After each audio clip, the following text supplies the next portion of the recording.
사무엘하 15장 24절에서 29절 말씀 교독합니다.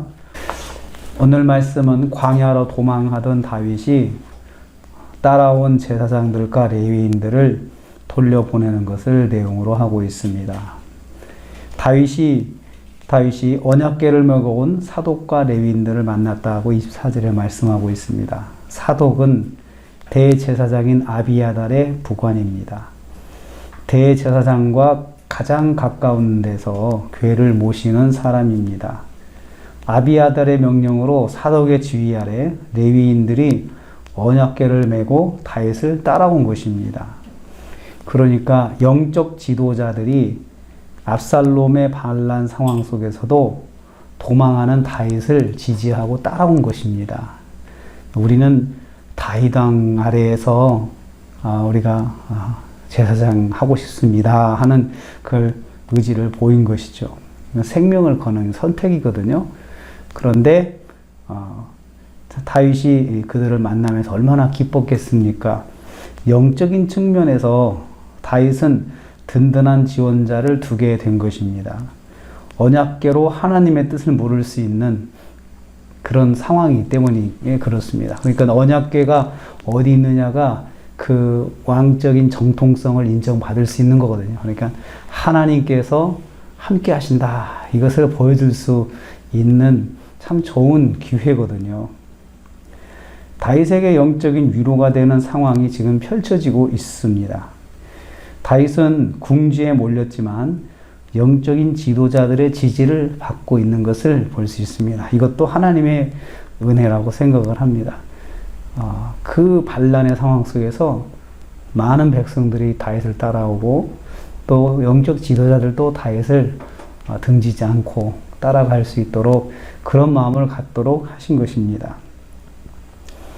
그런데 다윗이 그 지도자들에게 언약궤를 다시 메고 가라고 그렇게 말을 합니다.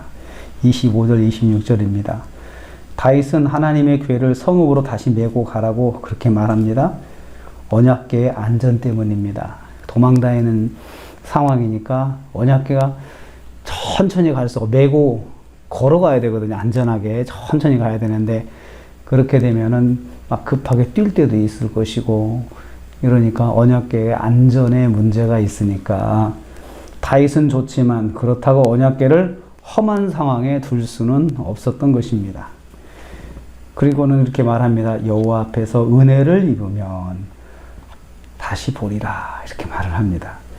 그러니까 하나님께서 은혜를 주시면 다시 내가 궤 앞에 서겠다, 설 것이지 않겠느냐 하면서 모든 것이 하나님의 뜻이라 믿고 하나님께 맡기겠다는 말입니다. 26절 말씀에 보면 만일 여호와께서 기뻐하지 않으신다면 여호와께서 선히 여기시는 대로 내가 그대로 좀 받겠다. 하나님이 기뻐하지 않으셔서 나를 이렇게 징계하신다면 내가 그냥 받아야지. 또 하나님께서 은혜 베푸시면 내게 다시 이렇게 가서 예배 드릴 수 있는 기회를 주신다면 참 하나님께 감사한 것이고 혼내셔가지고 나에게 징계하시면서 책망하신다면 내가 그대로 받아야지 하면서 그렇게 말을 합니다. 하나님께 자신의 일어난 모든 일을 맡기는 것입니다. 다윗은 자신에게 일어난 일을 하나님의 역사라고 받아들이고 있어요. 하나님께서 하신 거야 하고 받아들이는 거죠. 그래서 언약궤를 동행하며 훼손하지 않겠다는 의지를 보입니다. 여기에서 우리 다윗의 생각을 볼 수 있어요. 먼저 하나님 의식입니다. 먼저 하나님 의식. 내가 편하겠다고 내 입지를 세우겠다고 내 체면을 세우겠다고 하나님의 언약궤를 꽉 붙들고 그냥 갖고 다니면서 내 체면을 세우겠다고 생각하지 않고 그래도 하나님의 언약궤가 먼저지 나 때문에 하나님의 언약궤를 저렇게 고생하게 저렇게 험하게 돌리면 안 되지 하는 그런 생각입니다. 무슨 일을 만나든지 먼저 하나님께 영광되는 것, 이것을 생각한 것이죠.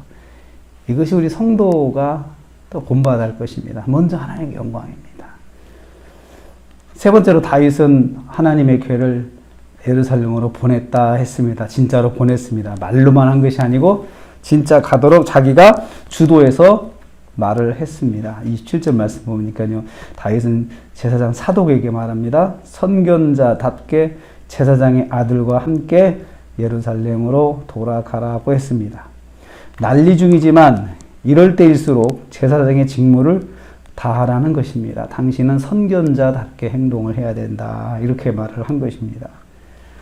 그리고 예루살렘으로 가면 그곳의 동향을 알려줄 것을 부탁합니다. 28절에 대신 들어가면 그곳의 상황이 어쩐지 좀 나에게 알려달라 이렇게 부탁을 합니다. 그래서 29절 말씀에요. 사독과 아비아달이 하나님의 궤를 도로 메고 예루살렘으로 돌아갔습니다. 다윗의 말이 진심이었습니다. 진짜 가라는 것입니다. 갔습니다. 자신의 입지를 강화할 수 있는 영적 지도자들의 합류를 수용하지 않고 적극적으로 돌려보낸 것입니다. 제사장들이 성소에서 하나님을 섬기는 일을 중단하지 않도록 인도한 것입니다. 그래도 제사장들은 성소에서 하나님 섬기는 일들을 중단하지 말아야 된다. 가서 그 같은 일을 행하라고 이렇게 한 것입니다. 고난길 속에서도 하나님을 높이는 결정을 해야 합니다. 그래도 하나님을 높이고 그래도 하나님 먼저 하나님께서 기뻐하시게 이렇게 하는 것을 볼 수 있습니다. 이게 다윗의 장점입니다. 어려운 상황 속에서도 하나님이 기뻐하실까 안 하실까 이거 먼저 생각한 거죠. 도망다닐 때도 사울을 죽일 수 있지만 그렇게 안 했잖아요. 하나님께서 기뻐하지 않으신다. 하나님께서 기름 부어 세운 사람을 내가 함부로 하지 않아야 된다. 자기의 이익을 내려놓고 하나님께서 기뻐하시는 행동을 한 것, 이것은 여전히 변하지 않고 있습니다. 오늘 우리가 하루를 시작합니다. 무슨 일을 만나든지 간에 하나님이 먼저 하나님께서 기뻐하실까, 이걸 생각하면서 오늘 하루도 승리하시는 저와 여러분 되시기를 주님의 이름으로 축복합니다. 하나님 감사합니다.